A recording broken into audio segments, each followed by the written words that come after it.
دا نبی علیہ السلام دا والد محترم نم عبداللہ او دا والد محترم نم آمینہ بی بی آمینہ. بی بی آمینہ پا مکہ مکرمہ کے دا یو بہترین خاندان سرا دا غی تعلقو چه غیت بنو زہرہ قبیلہ وے او دا بی بی آمینہ دا پلار نم وحبو او دا تر نم وحیبو او دا دا خپل تر پا تربیت کے وا.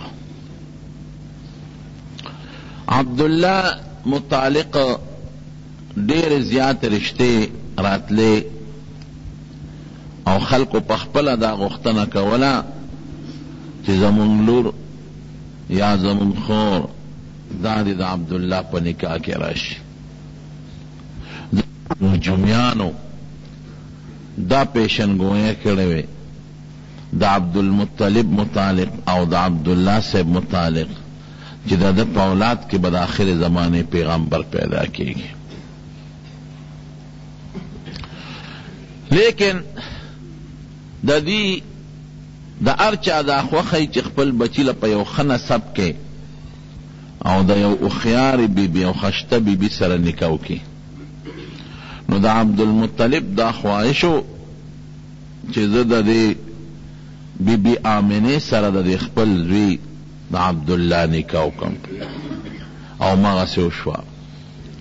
بی بی آمینہ دا وحب لور دا وحیب دا تر پا تربیت کی وا دیو غختلا تر ورطا ورکلا. کلچی نکالت للنو دی وقت کی دا عبداللہ دا حضور پاک دا والد محترم عمر اولس کالا دی تقریبا. نو دا با قانونو چی نکاح بوشوا نو اغا زمانہ کی دا رواجو نو دا نکاح والا کم ظلمی چی باو دا بدری یا سلور شپے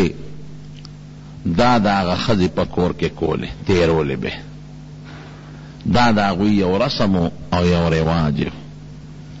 او عجیبہ دا سیوشوا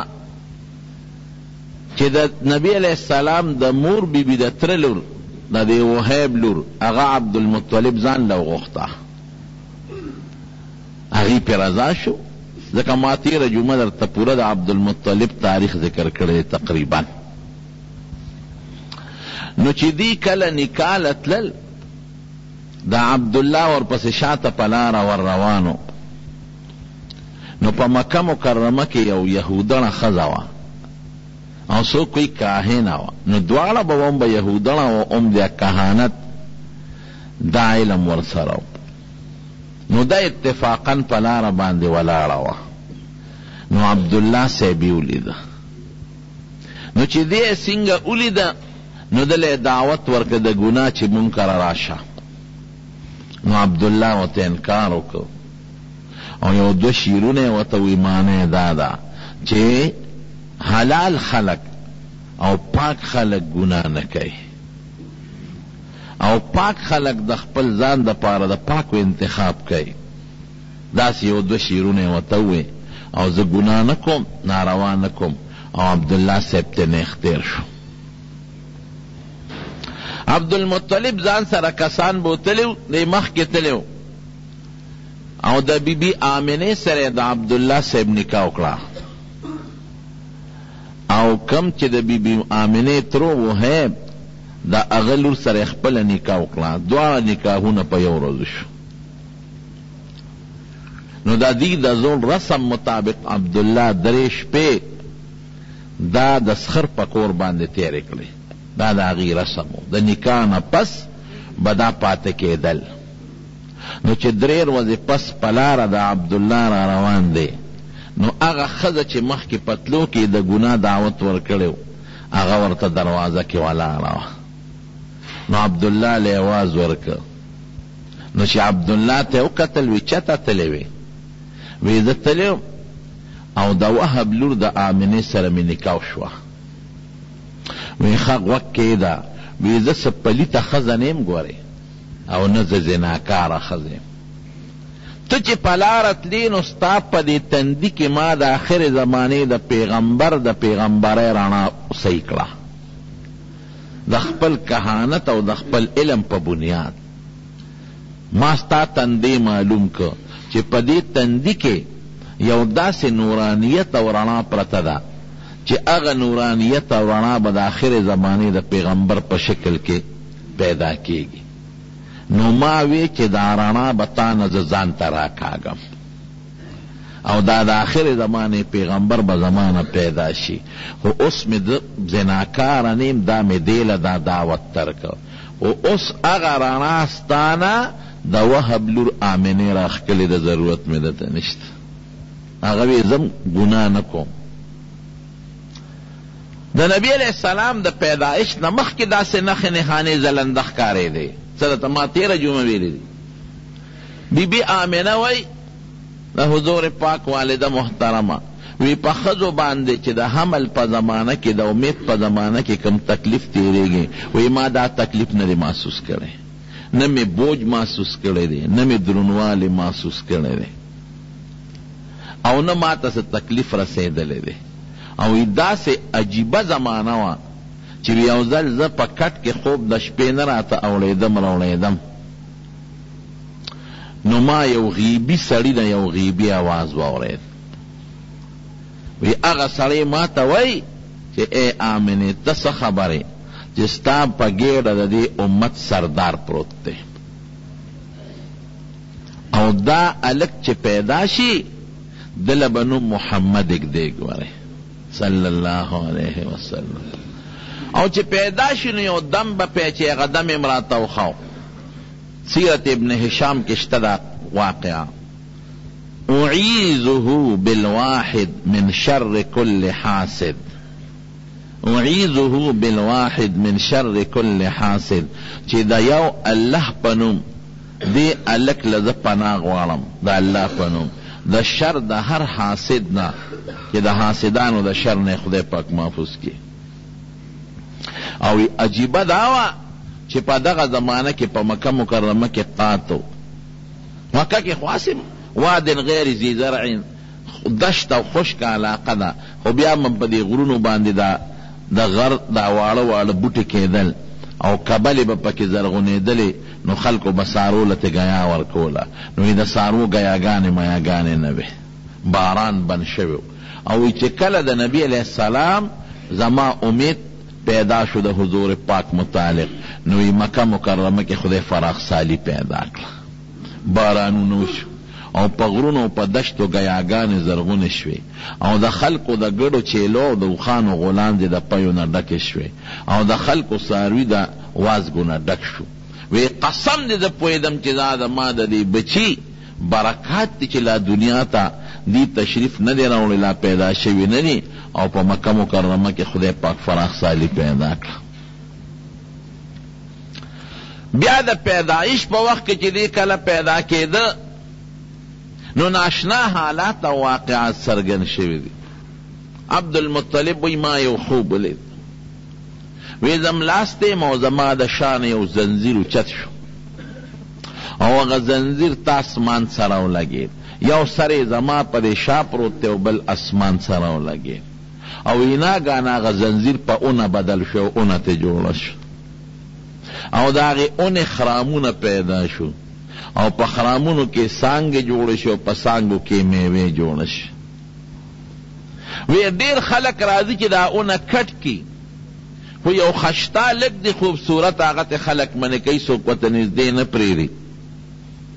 نو په دې اونه کې چې کمې میوې وې نو ما لاس اوچت که چې زم ته یو میوه روشو کوم، خو زما لاس نه ور رسېده، زه به زما لاس به واپس را پرېوت. وی دې کې راویښ شوم نو د هغه زمانې چې کوم کاهنانو عالمانو د هغې نه مې د دې خوب تعبیر وغوښت. هغې وی ستا د شا نه به د آخر زمانې پیغمبر خدای پیدا کوي او د هغه دا څانګې د هدایت او دا میوې د هدایت دا به په دنیا کې خورېږي او خلک به ترې فایدې اخلي او څوک به مخالفت کوي، راځي چې داونه کټ کی مخالفت به کوي، خو خدای به د خلکو د مخالفت نه محفوظ ساتي. وی تیغه میوې ته ونه رسېدې نو د هغه د نبوت زمانې نه به ته مخکې مرې. وی دا تعبیر ما ته ملو شو. او چې کله حضور پاک مبارک پیدا کېده نو عبدالمطلب سے پخپله وی زه بیت الله سره خوا کې ناستم وی دا بیت الله دا دیوالونه د ځمکې لرالل او بیا اوچت شو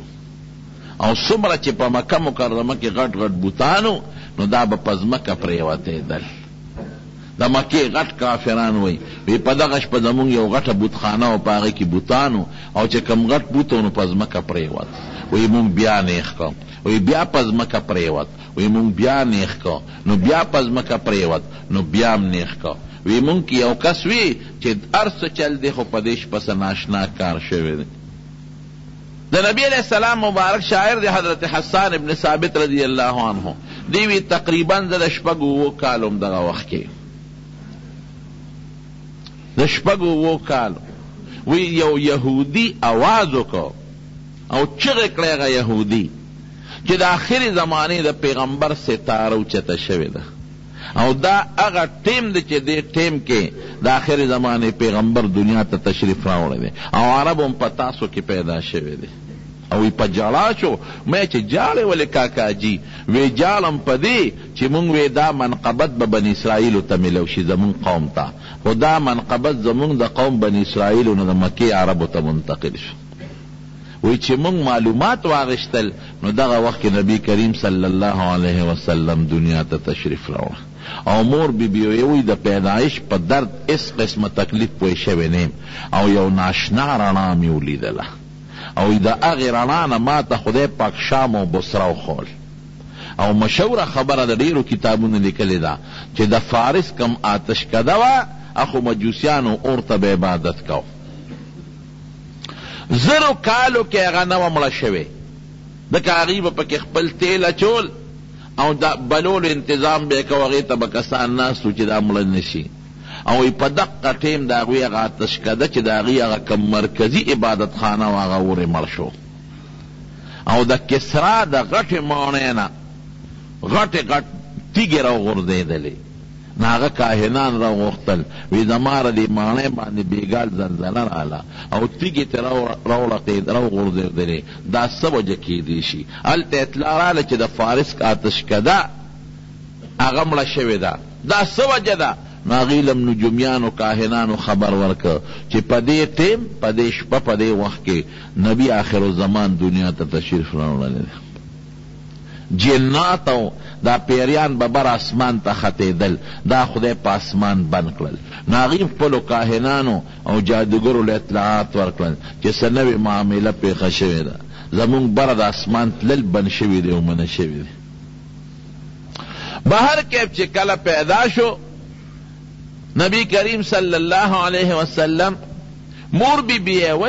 وی عجیبه کیفیتو چې دی پیدا شو نو دا اسمان ته ګوته نیولې وه لا ماشوم دی اسمان ته یې ګوته نیولې ده او مشهوره خدا ده چې په 12 د ربیع الاول دنیا ته تشریف راوړی دی لیکن کم محققین چې دي تاریخ دانان او د سیرت لیکونکي هغوی چې کم تحقیقات کړي دي نو دا تاریخ ټیک نه دی ځکه په دې د ټولو علماو اتفاق دی چې ورځ د ګل وه د ګل دا ورځ ډېره زیاته بختوره ده د حضور پاک پیدایش د ګل پر ورځ او مدینه منورې ته چې هجرت شو مدینه شریفې ته ورسېد دام د ګل ورځ وه او وحی چې نبی علیه السلام ته نازله شوې دام د ګل ورځ ده نو یو ځل د نبی علیه السلام مبارک نه چا د ګل دروازې تپوس وکړه د روجې وی صاحب که زه د ګل پر ورځ روجه ونیسم د دې روجې څه فضیلت دی نو حضور پاک وفرمایي وی د ګل پر ورځ پیدا شوی او د ګل پر ورځ ما له وحی راغلی ده نو وی د ګل ورځ خو ډېره مبارک او بختوره ورځ ده مسلم شریف کې حدیث دی او یو حدیث کې راځي چې نبی علیہ السلام به د ګل پر ورځ عموما روجه نیوله د ګل پر ورځ باندې نو د ګل ورځ دا بختوره ورځ د رڼو ورځ د ګل وه او میاشت د ربیع الاول وه نو چې د ګل ورځ او د ربیع الاول د میاشت دوی حساب کوي او د اصحاب الفیل چې تیره جمعه مې قصه کړې وه د هغوی د هلاکت 50 ورځې تېرې شوې وې نو دی وی چې دا 12 نه جوړېږي په دغه کال 12 دا کېدی نشي نو څوک اتم د ربیع الاول یادوي خو زیات تر محققین نه هم د ربیع الاول یادوي او د اپریل میاشت وه او څوک شلم یادی او څوک 22 تاریخ یادی 22 اپریل او د سحر 20 منټه د پاسه 4 بجې پاغه غړې نه وي پاغه زمانہ کې خدا دوی د منټونو حسابونه کړی دي چې پاغه ورځ د نبی علیہ السلام د پیدایش ټیم سو سبا ختلو او نور ته خطو ته لا ډېر ټیم پاتو نو هغوی چې حساب کړی دا 20 منټه د پاسه 4 بجې تقریبا جوړېدل چې څنګه پیدا شو عبدالمطلب خدا ناشنا واقع ولیدله نو زر راغی د خپل زوی کور ته د عبدالله صاحب کور ته او چې څنګه راغی نو تپوس یې وکړه هغه ته خو د انګور پته وه وی دا ماشوم خدای پاک پیدا کړی دی وی شاه بزرې ټوکله کې ونغاړه او مال یې راکړه نو عبدالمطلب ته په لاس کې واغېسته او اوچت یې که ولاړ وی زه په ده لومبې د بیت الله طواف کوم نو د بیت الله نه پې طواف وکړه والد محترم د پیدایش نه مخکې وفات شوی ځکه چې هغه په یو تجارتي سفر کې تللی و مدینې منورې ته او په مدینه منوره کې د هغه ماماخیل خو مدینه منوره کې ما تیره جمعه درته ویلي چې د هاشم ښځه د عبدالمطلب مور دا د مدینې منورې و سلما یې نوم نو دا دی هلته بیمار شو په بیماری کې بیا وفات شو او په مدینه منوره کې دفنم شو نو عبدالمطلب ته چې پته ولګېده نو هغه ویل ګره دې زه معلومات کوم نو رده یو زوی حارث یې نوم یې هغې ولېږه مدینې ته وی ته بچې لاړ شو ماله معلومات والا د قافلې والا خو وایي چې عبدالله وفات شوی دی چې لاړ او معلومات یې واغېشتل هغې ورته وی او عبدالله وفات شوی دی او مونږ د بیماری علاج مونږ خو جوړ نه شو او بیا هم دلته په مدینه شریفه کې دفن کړی دی نو د 19 کالو په عمر کې د حضور پاک والد صاحب واده کړی او د 13 کالو په عمر کې تقریبا وفات شوی دی نو حضور پاک د پلار د وفات نه پس الله دنیا ته راولېږه دې کې یو حکمت دی هغه درته لږ ساعت پس وی لومبې پی ول خپلې مور ورکړل بیبي آمنې او بیا د ابولهب یو وینځه و سویبه هغې ولې یو څو ورځې پی ورکړل او ابولهب د نبي علیه السلام ترو دې سویبې ابولهب ته زیرم ورکړ چې مبارک دې ستا د هغه مړ ورور عبدالله زوی پیدا شوی دی نو ابولهب د نبی علیه السلام د پیدایش په خوشحالۍ کې هغه سویبه آزاده کړه وی تا مال د مړ رور د زوی د پیدایش خبر راکا نو په دې خوشحالۍ کې مې آزاده کړې نو په بخاري شریف کې یو ټکی امام بخاری رحمت الله علیه ذکر کړی دی ناشنا چې ابولهب چا په خوب کې ولیده وی څه حال دی وی ډېر خطرناک حال مې دی ډېر د خدای په عذاب کې پروت دی شر حال مې دی ځکه د پیغمبر علیه السلام لوی دشمن لومبې دی او په نبی علیہ السلام د کاڼي غزار لومبې دی ابولهب کړی دی وی ډېر خراب حال مې دی او شر حال مې دی خو وایي چې ما نبی علیہ السلام د پیدایش په خوشحالۍ کې سویبه آزاده کړې ده چې هغې ما اطلاع راکړه وی د هغې په سبب الله زما په دې قټه ګوته کې پی پیدا کوي نو هغه زه دلته کې روم هغه زه دلته اوس کم نو دا د حضور پاک لوی شان دی ګورئ دلته بعضې زمونږ طالبان یو سوال کوي وی د کافر متعلق قرآن شریف کې راځي چې لا یخفف عنهم العذاب ولا هم ينظرون چې کافر ته په عذاب کې تخفیف نه راځي عذاب به ورته اسانېږي نه په جهنم کې او نه به ورله خدای مهلت ورکړي نو دا ده ته د اسانتیا ولې راغله چې دا پی په دوزخ کې څکي نه د هغه پیو فایده هغه ته نه میلاویږي د جهنم خو دومره تیز تاو دی چې دا خو لا د ګوتې پوټې غوندې پی دی چې بالټې پکې ورواچوې لا د بالټي نه به نه جدا شوی چې الوتی به دله فایده نه ورکوي خو د نبي علیه السلام لوی شان ته معلومیږي او هغه له افسوس ورکوي چې نیکبخته صرف د هغه په پیدایش دې خوشحالي کړې ده نو ګوته کې دې پی پیدا شي که ایمان دې پرې راوړی وي نو چې څومره د پیو چینو کې به په جنت کې پروت وي نو سویبې ولې یو څو ورځې پی ورکړل هغه د ابولهب وینځئ نو بیا خدای پاک نبی علیہ السلام د بی بی حلیمې په قسمت ورورسه دا په طائف کې بنو سعد یو خاندان دی، هلته اوسېدله. او د بانډو د طائف آب و هوا ډېره مزېداره، اوس هم د طائف آب و هوا ډېره خشته ده، ډېرې ښکلې میوې پکې کېږي او ډېرې خشته اعلی سبزۍ پکې کېږي او یخ وطن د مزېدار اعلی. مکې مکرمې نه بار یو غر دی، د هغه غر نه شاته تقریبا 100 کیلومیټر لږ بګ به طائف راځي. نو دا هغه ځای ښځې به کال کې یو ځل راتلې او په مکه کې به ماشومان کتل چې چا ماشوم پیدا شوي چې مونږ یې ځان سره یو څو تربیت یې وله وکړو، دیانې به وې. نو هغې کې به د هغې هم فایده وه او د مکې د خلکو هم دا یو رسم و رواج و چې خپل ماشومان به باندې ته لیږل، ځکه هغې به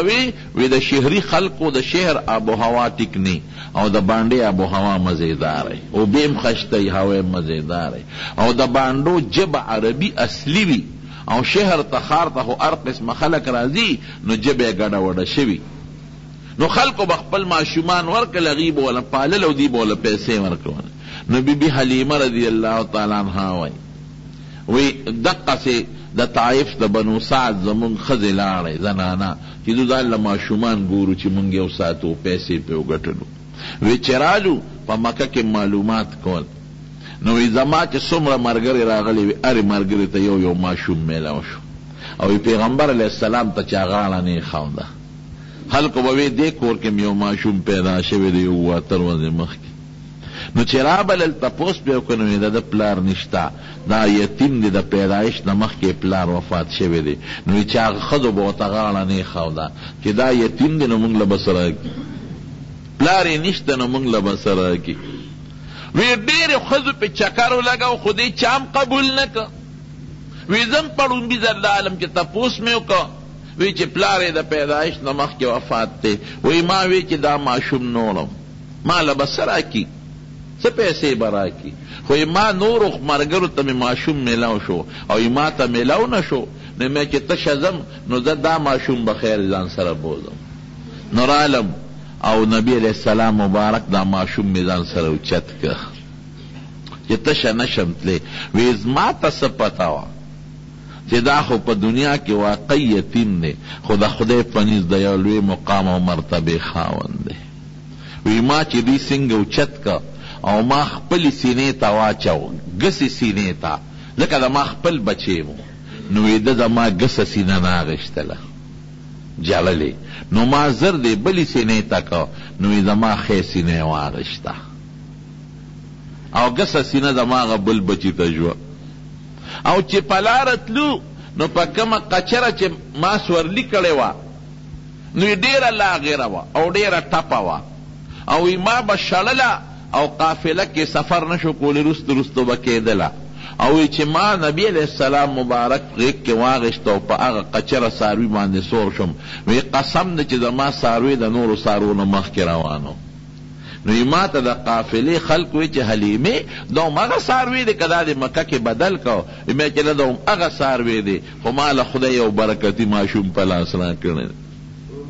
وی قسم دی چې زما په سینه کې دومره پی پیدا شو چې نبی علیہ السلام به مور شو، زما خپل بچی به مورو. او زمونږ په علاقه کې په دغه زمانه کې قات و قات ګیاګانې نه وې. نو زما ګډې چیلې او څاروي چې به زما بچو سره له بوتلل نو ماښام به ماړه راتلل. وی زما څاروي سر به شو، غولاندې به یې د پیو ډکې وې. او خلکو به خپلو غلامانو ته بچو ته وي چې تاسو څاروي نار راولئ او د حلیمې څاروي ماړه راځي. دا ولې؟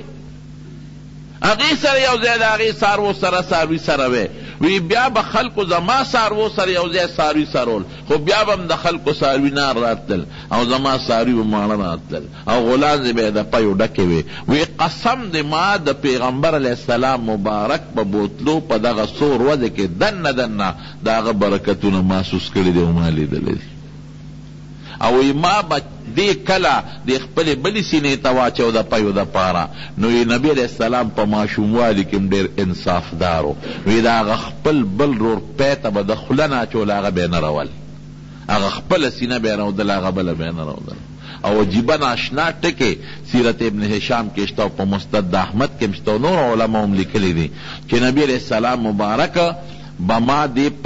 مونږ ورته اورنۍ وایو که نه، ماشوم نه چې کوم لومبې ټوکړه تاوی وی ما به په ونه کې دی واچو نو ماشومان خو لتې وی چې ویس پړی او ځان نه هغه ټوکړه غورځئ وی یقین وکړه چې ما به دې په ونه کې واچو او زه به رالم وی د ده نور وجود که به ښکاره شوی خو د نامه نه لاندې عورت به د ده همیشه پټو فرشتې به حفاظت کو د نبی علیہ السلام مبارک وی زر زر بلویده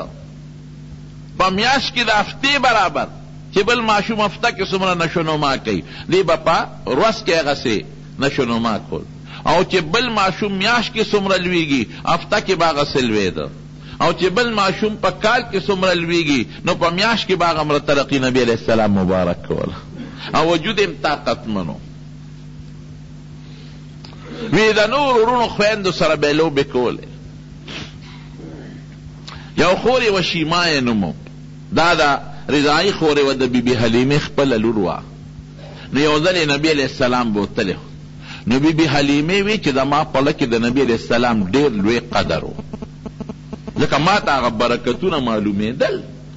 ما کرغله فراخه شوه زه په خېټه مړه شم زما بچي په خېټه ماړه شو زما څاروي ډېرېدل برکتونه پکې پیدا شو نو وایي چې زه به ډېر د خپلو بچو نه به مې د نبي علیه السلام ډېر خیال ساته نو یو ځل یې په غرمه کې زما د لور شیما نبي علیه السلام ایستی و نو زه ورپسې بار ووتم چې دا ماشوم دی په دې تو کې ولې ایستی دی د عربو نور لږ تیزي ډېر تیزي چې دا دی ولې په دې نور کې ایستلی دی نو وی چې اوس هغې زما لور شیما نبي علیه السلام رانیولی دی او راولي یې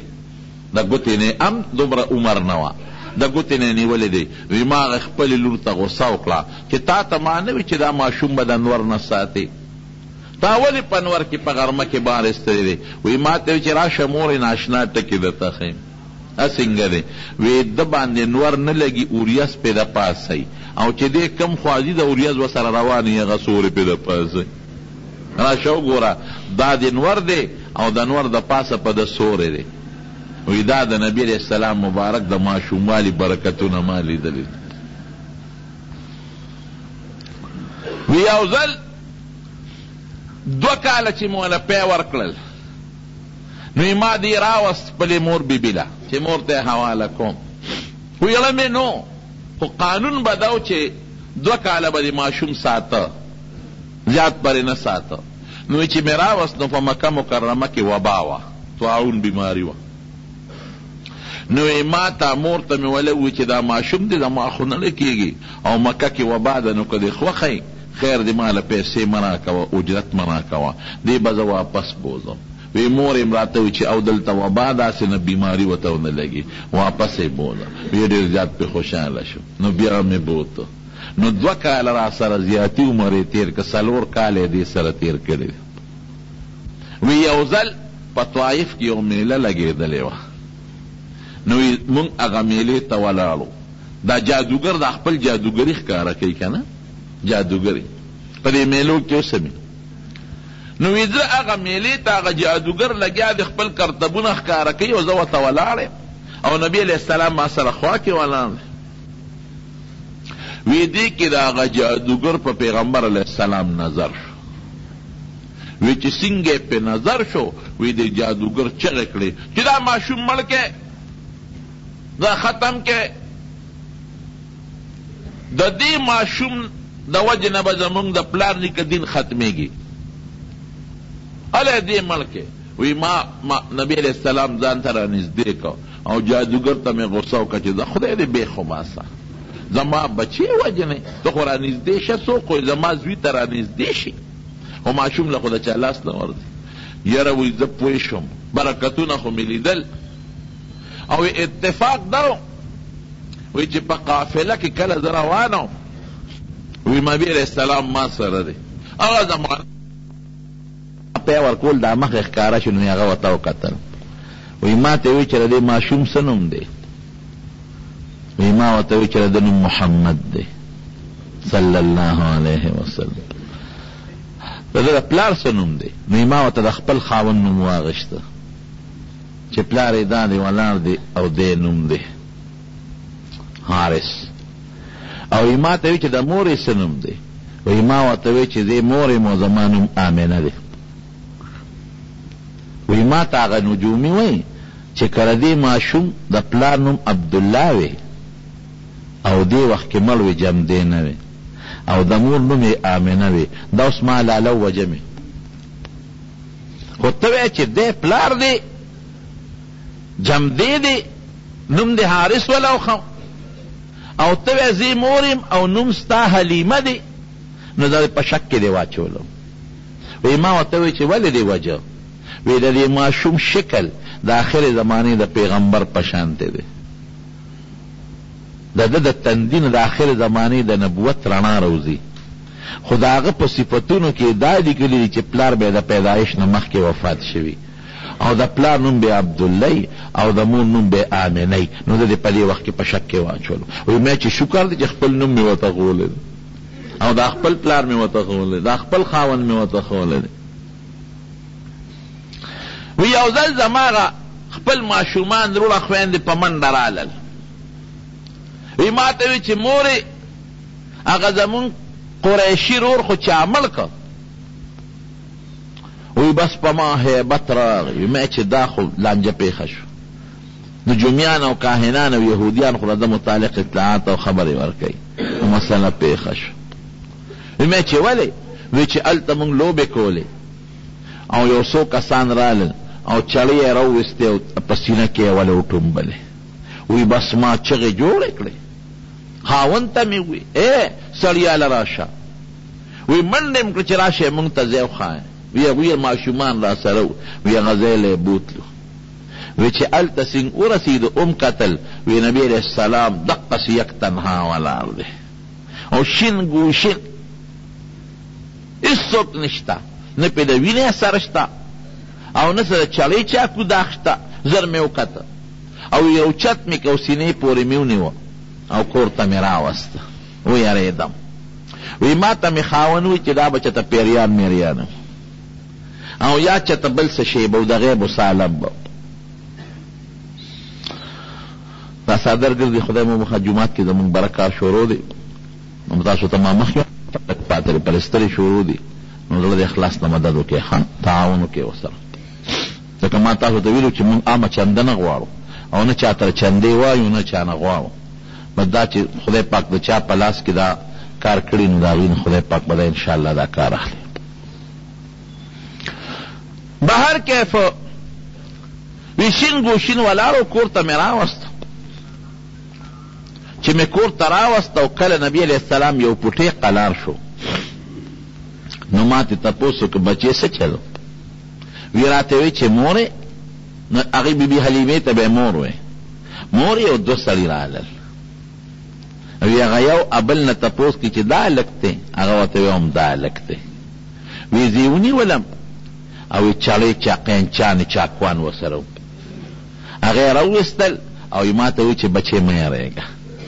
تا نه به خدای د دې امت مشر او سردار جوړوي. تسلي راکړه او دې ځای کې د دې سینې د دې قوتې نه تر د دې نامه پورې د دې خېټې پورې دا ځای رالو شلو او زه په دړ نیم پېښ شوی. او بیا زما د دې وجود نه نبي علیه السلام وروسته دا قصه بیا کړې ده، دا یې وروسته قصه کوي، خو که لا ماشوم دی پوهېږي نه. زما د دې وجود نه زما زړه راوویسته او ځان سره د زمزم اوبه راوړې وې. حضور پاک به وروسته وی چې دا زما ماشوموالي کې کوم قصه در شوي سینه شلېدلې شوې وه، وی چړې چاکوان او سامان ټول د جنتو او بره زمزم وې. نو زما زړه پې ووینځه او د زړه سره داسې پوټینۍ غوندې غوښه وه، وی هغه یې تیب شو کوله اخ یې غورځوله. وی هغه یو دی بل ته وایي چې دا د انسان زړه سره د شیطان د ناستې جالی چې دا تې ختمه کو. او بیا یو کاسه وه چې هغه د سرو زرو وه او هغه د علم او د حکمت نه ډکه وه. هغه کاسه زما په دې زړه کې ورواړوله او زما رګونه پې ډک شو او بیا ورسره یو مهر زما په زړه د پاسه هغه مهر لګاو او بیا زما هغه غوښه یو ځای کړه او لاس یې پراخ که واپس ټیک شو. دا څلور کرته دا شق صدر شوی دی. یو وخت بیبي حلیمې کراو، نبي علیه السلام تقریبا د څلورو کالو چې دا واقع پیښه ده. او بل دل د 10 کالو عمر ته چې نبی علیہ السلام ورسېد نو دا بیا شوې ده.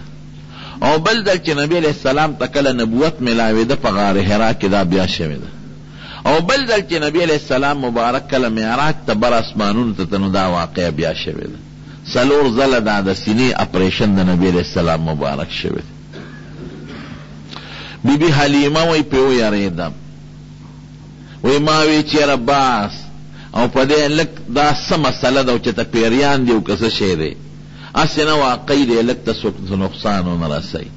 نو 4 کال چې پوره شو نو مور له راوس نو مور ته مولوی ټوله قصه وکړه. نو مور یو خندل وینا یریګه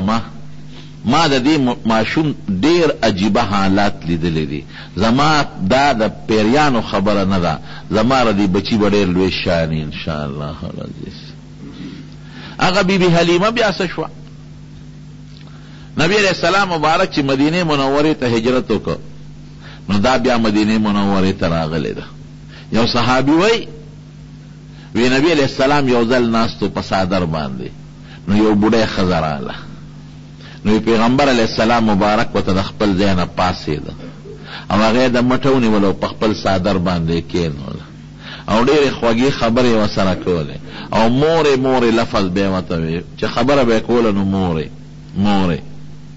نو چې دا زنانه بیا لاړه نو ما د چا نه تپوس وکړو چې دا ښځه څوک و چې نبي علیہ السلام یې دونه قدر وکړو پاڅېد ورته په صادر یې کېنولو مور ورته وی هغې وي چې دا هغه ښځه ده چې نبي علیہ السلام له پی ورکړي دي. بی بی حلیمه رضی الله تعالی عنها. او د مدینې منورې چې کوم قبرستان د جنت البقیع ورته وی په هغې کې دفن د هغې کې قبر هم دی. هغه خورې چې و شیما چې کله د حنین او د اوطاس غزا شوه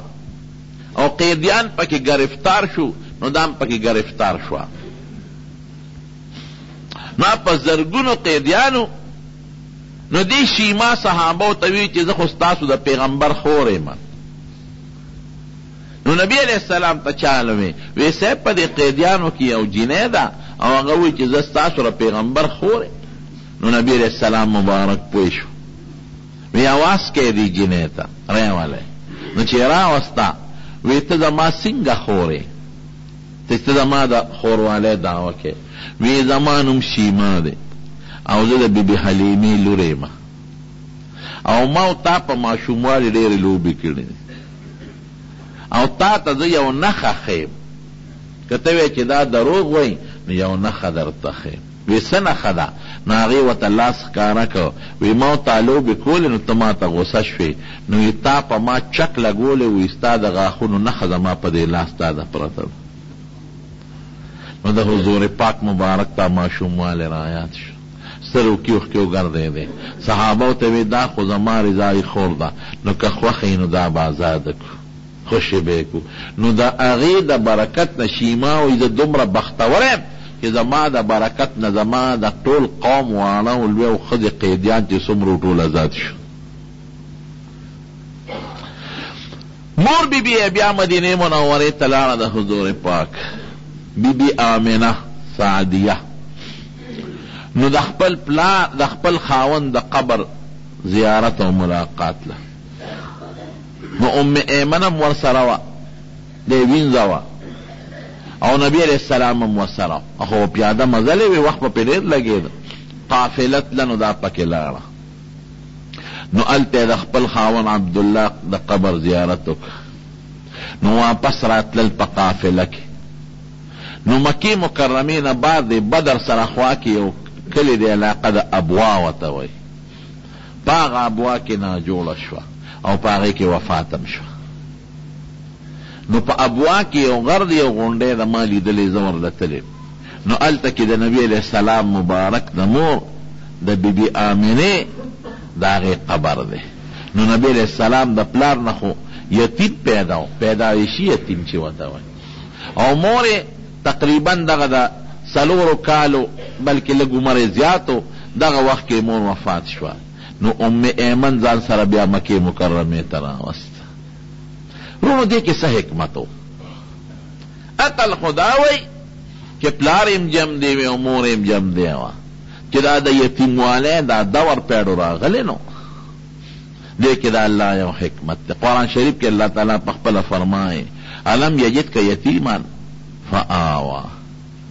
وی تما یتیم نوی منتلی تا خو یتیم وی یتیم میں پیدا کرے وی نو فآوا ما دل یو ٹکانا درکلا یو مأوا میں دل درکلا تاڑو دا یتیموالی اڑو سکا دینا دا کڑی اڑو چا محسوس کلی نرا چی دی یتیم دی لکه چې دا چا پلار وی نو پردی خلق اغا توجه نه ورکي او چې یتیمې نو خلق ول ډیره زیاته توجه ورکي نو ما د خپل نیکه تربیت لرا واسطه چې عبدالمطلب دی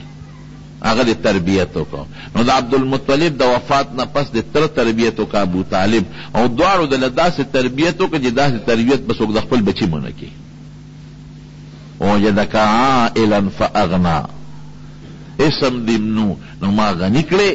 ما د بلا مالونه درکړه خو نبی علیہ السلام خو بساتل نه اخو به ویشل وجدک ضالا فهدا دی صورت کې راځي د شریعت علم د سرنو شریعت نه خبر نه وي قرآن می درته نازل کی شریعت نه مراد قرآن دی رو می درته قرآن نازله نو بیا ورته رسته وای اما الیتیم فلا تقهر وی پتا د یتیمه دا ور تیر شوی ګران دی که آسان دی سخت دی نو کبل یتیم د لراشي ګوره غصه به وته نه کوي پتا تیره ده دا خبره دا الله دا هغه یتیم د دور هغه حکمت په خپله ذکر کوي چې پتا د یتیمانه دور تیر شوی دی نو د نور یتیمانانو خیال ساته ګرانو که آسانو که ډېر مالم یتیم سری دولت می خلک یې خیالم ساتي خو په زړه کې چې د اختر ورځ راشي نو د په یتیم څنګه تېرېږي بیا ارمان چې نن هر یو پلار خپل بچی له پیسې ورکوي او په سر ولا لاس ایږدي او بابا ورته وایي که نن زما بې نو ما به مته بابا ویلی زما په سر به م لاس راښکلی وي او ماله به م یو 5 روپۍ د اختر خو راکړی وی نو پتا د یتم د یتیموالي زمانه او دور تیر دی هغه سوچو که ځانته د نورو یتیمانانو خیال به وساتې د دې وجې نه نبي کریم صلی الله علیه وسلم د یتیم متعلق ډېر زیات ذکر کړی دی د یتیم په سر چې چا لاس راښکه د یتیم په سر د رحم لاس راښکه رب العالمین به دې انسان باندې رحم کوي او نبی علیه السلام فرمایي چې چا د یتیم کفالت وکړو یو یتیم د هغې کفالت دا چې د ډوډۍ د جامې تنظام دارنګې د سکول دارنګې د دیني مدرسې خو چې پوره تربیت یې وکړه لکه د خپل زوی نو نبي علیه السلام فرمایي وي زه او هغه سړی به په جنت کې داسې یو ګوتې مبارکې داسې کړلې د یتیم کفیل چې د هغه تربیت کوي هغه انا وکافل الیتیم وی هکذا په جنت کې به دقسې یو دا ګوتې مبارکې داسې کړې لږ غوندې فاصله پکې وساتنه لکه د پیغمبر مرتبه خو اوچته ده او د یتیم مال به نه خوري قرآن شریف کې راځي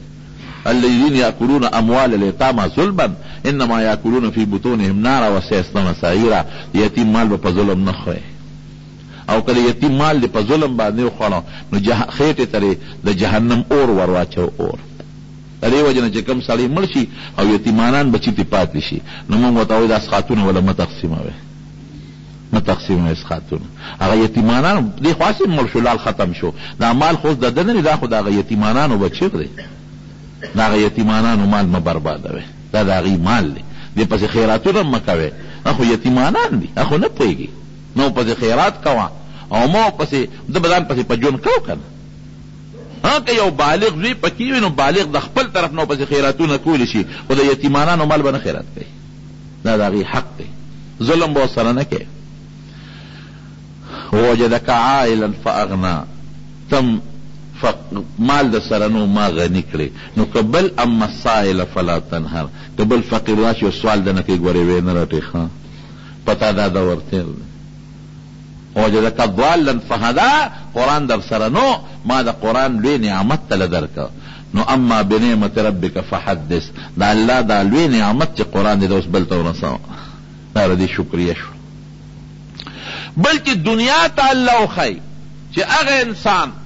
چې پلار پیدایش نه مخکې وفات او مور په ماشوموالي کې وفات ته چې زه غواړم د هغه نه داسې شخصیت جوړولی شم چې تر قیامته پورې د کربونو اربونو خلکو مقتدا او رهنما به دا زه کولی شم خدای پاک یې خلکو ته ښایي نور حکمتونه هم پکې دي به هر کیف تربیت نیکو کو او ډېر ناشنا طریقې سره تربیت پې کوم یو ځل یې سترګې خوږ وې سیرت ابن هشام کې شته چې سترګې خوږ وې نو عبدالمطلب صاحب وی په عربو کې یو دمګر او کاهن وی هغه له مې بوتو چې زما دا یتیم بچی دی او سترګې خوږ دي د باندې دم واچوه او عجیبه وی دا وه چې هغه کاهن ته مې ور ډباو نو نه راوته ور مې ډباو او د نبي هم دا سترګې کلکې خوږ وې نو نه راوته وی دې کې زلزله شوه وی چې یو جوق وشو وی هغه کاهن په یو منډه دروازه کولو کړه او بار راووته وی ما ورته وی ما ته خو د خپل نصیب برکت معلومو وی ما ورته وی چې زلزله ده وی چې زلزله به یا ویاني خو زما د دې بچي شان ما ته معلوم دی دې سترګې خوږ وي نو ما وله تره استې او ور مې ډبو ته نه راوتې نو خدای در باندې جلق راوسته او په خپل یې وله راوویستې وی چې دا ټکي مې وی او هغه زما د انوسي ته وکتل چې څه چل دی پې وی ما ورته چې سترګې خوږ دي وی چې دارو خو ده سره خپله پراته دي وی مې چې څه دارو دي وی د حضور پاک د خولې مبارکې نه یې لاړې راوویستې او د نبي علیه السلام په سترګې پورې کړې وی زوش به ټیکي یا قپا قسات یې سترګې ټیک شوې چې د دې ماشوم خوله کې دارو پراته دي لاړې او دا حقیقت هم دی حضرت علی رضی الله عنه په خیبر کې یو قلا و ډېره سخته وه ډېرې قلاګانې فتح شو دغه قلا نه فتح کېده نو نبی علیہ السلام مبارک د شپې نه وی سار له به دا قلا الله د هغه چا په لاس فتح کوي چې د هغه سره به د خدای مینی او د ده به خدای سره مینی جنډه به هغه له ورکوم سار وختي نو صحابه وی مونږ ټول د نبی علیہ السلام مخکې تېرېدو چې ماله به جنډه راکړي بل وی ماله به راکړي بل وی ماله به راکړي ځکه چې د هغه په لاس به فتم کېږي او ده سره به د خدای مینی او د ده به خدای سره مینی دا صفت بچا کی نو چې هر یو تېرېده چې ما ته به آواز وکړي وی نبي علیہ السلام آواز وکړي چې این علي ابن ابي طالب علي څه شو د ابو طالب زوی مو وی چې صاحب سترګې خوږ دي وی ورشه آواز کې ورته نو علي صاحب هم راوغوښته نو چې راوغوښته حضرت علي صاحب فرمایي د ما آشو به چشمو سترګونه مې دا اوښکې بهېدلې او سترګې مې تکې سرې وې وی نبي علیہ السلام مبارک را سترګې دم کړې او لاړې مبارکې پرې رالتو کړې وی ټیک ټاک شوې وی جنډه راکړه چې ورځت خدای پاک د هغه په لاس پته راوسته او یا د هجرت په موقع حضرت ابوبکر صدیق رضی الله عنه چې مار وچیچه نو نبی علیہ السلام خپلې لاړې مبارکې د هغه ځای نه تاو کړې نو ټیک نه شو په اساس ټیک شو برابر شو یا داسې نور ډېر واقعات شته چې حضور پاک به پې دم اچو او دم سره به یې د خولې نه ورته نری نری لاړې توکلې نو خدای به پکې شفا ورکوله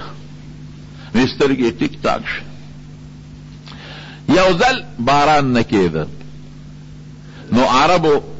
عبدالمطلب لرال چې ته د بیت الله مشر او د زمزم د اوبو مشر نو تراشه څه چل وکړه باران نه کېږي چې خدای ته سوال وکړو نو ابو طالب صاحب ودرېږه ما سره انتظام شته که نه نو نبي علیہ السلام مبارک یې راوویسته دی خو ماشوم ابو طالب صاحب ساته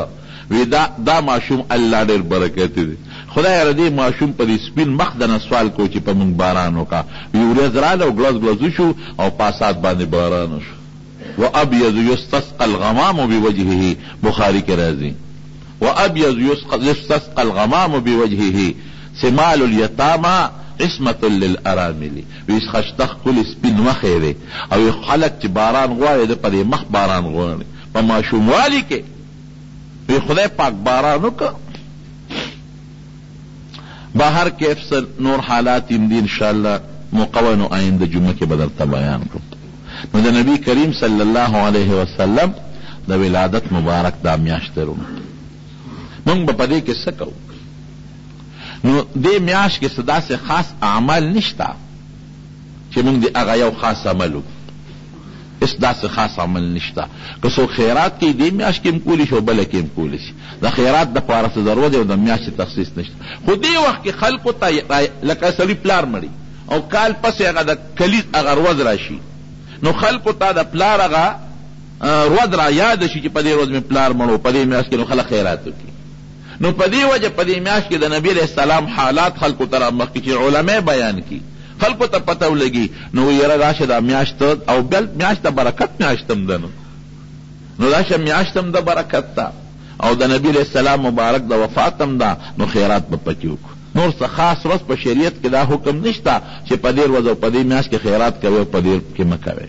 بل درود شریف لږ زیات لوستل پکار دي په نبي علیه السلام مبارک. بل رونو مونږ به په دې میاشت کې د پیغمبر علیه السلام په پیدایش د خوشحالۍ اظهار کوو، بالکل به د خوشحالۍ اظهار کوو. مونږ په دې ډېر خوشحاله یو الحمدلله چې مونږ له خدای دومره عظیم پیغمبر راکړی او مونږ یې د هغه امتیان پیدا کړي او دا نبی علیه السلام په پیدایش خوشحالي عبادت دی. ګورئ الله پې خوشحالیږي، خو په هغه طریقه به کوو چې د شریعت د دایرې نه پکې بار ونځو، په هغه طریقه به کوو څنګه چې صحابه وکړي دي او څنګه تابعین وکړي دي او زمونږ څنګه ائمه او حضرات وکړي دي. نو دا بعضې خلک کوي داسې په دې پنجاب کې خلک دا زمونږ وطن خو لا ګزاره کوي. زه پروس کال تللی پنجاب ته، نو هلته کې د شپې را روان یو ځای کې هم دا ورځې وې، نو صاحب چې هلته مې وکتل چراغان دي او بلفونه دي او څه لوی نخرې پخرې دي. ما نه یېره وه خبره، داسې نخرې دي چې دا دیوالونه او دا دوکانونه او دا بلډینګونه د دې بلفونو ډک دي او شپه ده د شپې خو دوکانونه هلته کولوي مې او بند مې د ښځې دي او نر دي او کیرونه دي او پی دي او شربتونه دي. ما هغه ډرایور نه تپوس وکړه چا چې په لاره بوتلم، میں دا څه شی دی؟ وی آپ کو پتہ نہیں؟ میں بولے عید میلاد النبی ہے نا، دا خو عید میلاد النبی دی کنه. میں مونږ نه کوي کم بختیانو روژه نه نیسي او دا چراغان کوي او پنجابي ته چا ویله که وی دغه دا وی دا مونږ ولې نه کوي، وی دا جنوري پرورۍ کې په دې کې به پلار راله اودس کوي او دا په هر جمعې کې به جومات ته پلار دی بیا او روژه به هم نه نیوله. لکه روژه ولې نه نیسې؟ وی پټان جانې روزه جانې پښتون پیشه او روژه پیشه او چې روژه ماتې به شو روژه به یې نه مونږ به یې نه کوو، چې روژه ماتې به شو نو خپې به یې مخکې پیکوړو ته راته وکړې وې. هلکه وی ظالمه وی روژه هم نه نیسې او مونځ هم نه کې او پیکوړو کبابو ته د مخکې نه خپې ته وکړې دي. وی څه کافر درته ښکارم، روژه به هم نه ماتم. نو هغې نه مونځ کوي نه روژې نیسي، خو یو څیز دی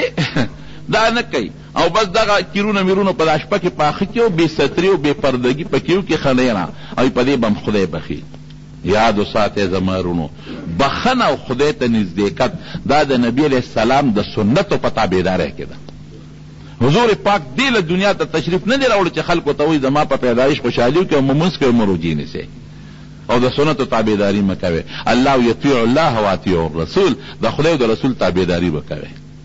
نو زمونږ جنت په دې کې دی، د الله خوشحالي په دې کې ده چې ته د پیغمبر علیه السلام مبارک سیرت وورو. هغسې لکم فی رسول الله اسوة حسنة، ستا دپاره نیکه نمونه چې د هغه په شان نمونه ځان له جوړه کړې. او که ستا شکل او ستا نمونه او ستا جامه او ستا کردار او ستا ولاړ او ناسته هر څه د انګریز په شانتې وي او صرف وی چې د نبی علیه السلام په پیدایش به زه چراغان هم کوم او جلوس به هم باسم او خوشحالي به هم کوم او لاسونه به هم پړقوم او چغې به هم پکې وام، نو په دې نه خلاصېږي، په دې مخه په دې هم خوشحالېږه ما. داسې هغه ځان له د زړه په زور خوشحالي راوستل دي. اصل جنت او اصل د خدای پاک د نزدېکت او جنت حاصلول د نبی علیه السلام په کردار خپلولو ده، د نبی علیه السلام مبارک په سنتو عمل کې ده او چې نبی علیه السلام د کوم څیز نه منع کړي چې د هغې نه موږ ځان وساتو. نو دا ما سیرت په دې بنیاد روان که چې یو خو ته پته مو لګي چې نبی علیه السلام څوک و. موږ شیخ صاحب یو ځل خبره کوله، هغه وی چې یو ځل د لاهور کې چې ته دا د مخکې زمانې د غالبا چې د 1934-35 خبرې به غالبا هغه زمانه کې چې ته پرچه وه د جرنالیزم په هغې کې یو سوال راغلی و، نو هغې کې دا سوال راغلی چې د نبي علیه السلام متعلق په هغې یو نوټ ولیکې د هغه په سیرت باندې. نو بیا هغه پرچه چې داسې جوابات خلکو لیکلي چې هغه بیا په اخباراتو پې کالمې لیکلی وې، نو چا پکې لیکلي چې دا په کشمیر کې پیدا شوی دی، چا لیکلي چې په مکه مکرمه کې یو مالداره کورنۍ کې پیدا شوی دی، چا لیکلي چې مکه مکرمه کې یو سیټ کره پیدا شو، لسم تعلیم په مکه کې حاصل کړ او اعلی تعلیم دپاره آکسفورډ یونیورسټۍ ته تللی دی. دا زمونږ د خپل پیغمبر تاریخ دی. او هغې به وي په مدینه منوره کې یو بارکلا وکیل او د پازاري مانسیری و. وی ما نه تپوس وکړه خوا کې ناست وم چې بچې څه کې؟ وی بچې زه خو 400 مو دلته کې علم حاصل وم. وی ما ته وی چې خلک سپومۍ ته وختل او ته زړی یادې. وی ما ورته چې کاکاجي هغه سپومۍ مې تا ته پرېښې ده، زه به هم دا د پیغمبر زاړه یادوم او ته پېچ او سپومۍ دې پېښه. بیا ما ته یاره واره او تپوس ته نه کوم چې دا نبی علیہ السلام د اکبر باچا زمانه کې تیر شوی دی؟ دا پته چاته نه لګي چې ته اکبر باچا او چې ته پیغمبر علیہ السلام. نو ورونو د خپل پیغمبر تاریخ نه ځان خبر کړئ. هغه قوم بهترین قوم دی چې کم قوم خپل مشر یېر نه کو او بیا د پیغمبر علیہ السلام مبارک غوندې مشر خپل مشر او خپل زوړ تاریخ چې چا یېر کو، دا لاندې قوم دی، دا پریوتې قوم دی. زمونږ خفه کېږئ مخ په نصاب تعلیم ډېر ګنده روان دی. زمونږ په نصاب تعلیم کې د نبی علیہ السلام شان له هغه حیثیت نه دی ورکړی شوی کوم چې پکار دی. دا د اغیارو سوچ او فکر دی. یعنی زمونږ د اردو او د تاریخ په دې کتابونو کې اردو زده کې یا انګریزي زده کې، نو دا خو یو فرضي قصه چې دا مضمون نگار لیکي د اردو په کتابونو کې، نو دا اردو خو د پیغمبر علیہ السلام مبارک په سیرت کې هم زده کیدی شي کنه. د حضور پاک سیرت داسې لغات پکې راوړه چې ماشوم پې پوه شي کنه، هغه لغات پکې زده کی. یا په د بل تاریخ ټیک ته جغرافیې ته ضرورت دی چې د خپل ملک د حالاتو خبر شي، لیکن تاریخ کې زه څه په مغلیه دور او په بل دور او په بل ما له څه فایده ده؟ په هغې کې د صحابه کرامو دور دی ولې زده نه کم، او په هغې کې د پیغمبر علیه السلام زمانه دی ولې زده نه کم. نو دا موږ دا مضمونونو ته دوی توجه نه ده ورکړې چې زموږ د مسلمان قوم د خپل پیغمبر د تاریخ او د سیرت نه غافل او ناخبره پاتې شي. نو الله دې موږ له د نبی علیہ السلام په نقش قدم تل نصیب وګرځولي. رب العالمین زموږ د پیغمبر علیہ السلام مبارک تابعدار جوړ کړي او د هغې اسوه حسنه د خدای زموږ نصیب وګرځولي او د هغې سره د خدای په جنت کې ملګرتیا نصیبه کړي او د هغې د مبارک لاس د حوض کوثر اوبه د الله زموږ نصیب وګرځولي. خدای دې د شیطان د نقش قدم نه وساتي، الله دې د فتنو مصیبتونو آفتونو په امن کې وساتي. زمونږ دلته کې دا احسان حاجي صاحب احسان استاد صاحب دی کور والا وفات شوي، هغې ته هم دعا وکړي چې رب العالمین مغفرت نصیب کړي، د آخرت پوی سفر الله د روښانتیا کړي. او محمد زمان زمونږ د بدرخیلو نمشاد ورور وفات شو، هغې ته هم دعا وکړي چې الله مغفرت نصیب کړي. او ټاکلو کې دا مشتاق صاحب دی کور والا وفات شوي زمونږ د لالا جلور وه، هغې ته هم دعا وکړي چې خدای پاک مغفرت نصیب کړي. نور څومره مردگان وفات دی الله دې ټولو بخي او الله دې زمونږ چې کوم مریضان دي په کورونو کې په هسپتالونو کې الله دې ټول له شفا ورکړي. الله ته زمونږ نه راضي شي. خدای ځنقدن وخت کې په خولې دا کلمه نصیب کړي چې لا اله الا الله محمد رسول الله. سنت پاتې شي نور خطو نه پس بالکل د امام محمد صاحب قول د مفتابهي د نور خطو نه پس چې را سنت بیا وکړي. یو زنانه خاون مړ شي او هغه پریس کې وي، نو هغه زنانه په پرده کې د زوی په جنج باندې به نه دي، دا به عدت په خپل کور کې تېروي. د خوشحالۍ جامې داسې او داسې د خوشحالۍ داسې خوشبویۍ پورې کول او لفټکې مفتکې پورې کول دا ګناه ده ټوله. د کور کې مشکلات دي، الله دې مشکلات په خیر بدل کړي.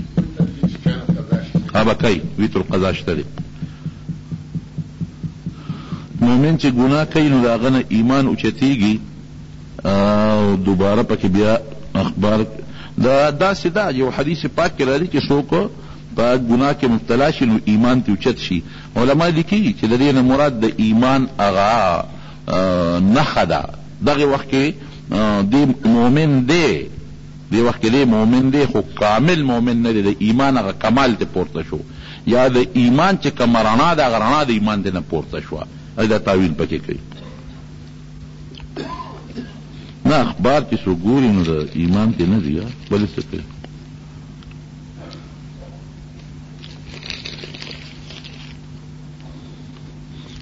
ما ته وي د ږیرې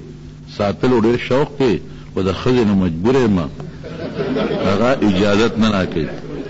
او یو عالم وایي چې ښځه خوشحالول واجب دي، نو سنتو پرېښودو دپاره واجب نو ږیره نشم ساتلی. خبره داسې ده چې دا د ږیرې په مسله کې خو ترې کمانډر صاحب خوشحاله ساتي،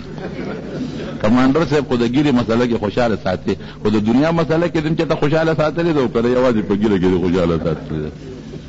نبی علیہ السلام فرمایي حدیث کې راځي لا طاعة لمخلوق فی معصیة الخالق. دې سره بس تا ډېرې خبرې حل شي.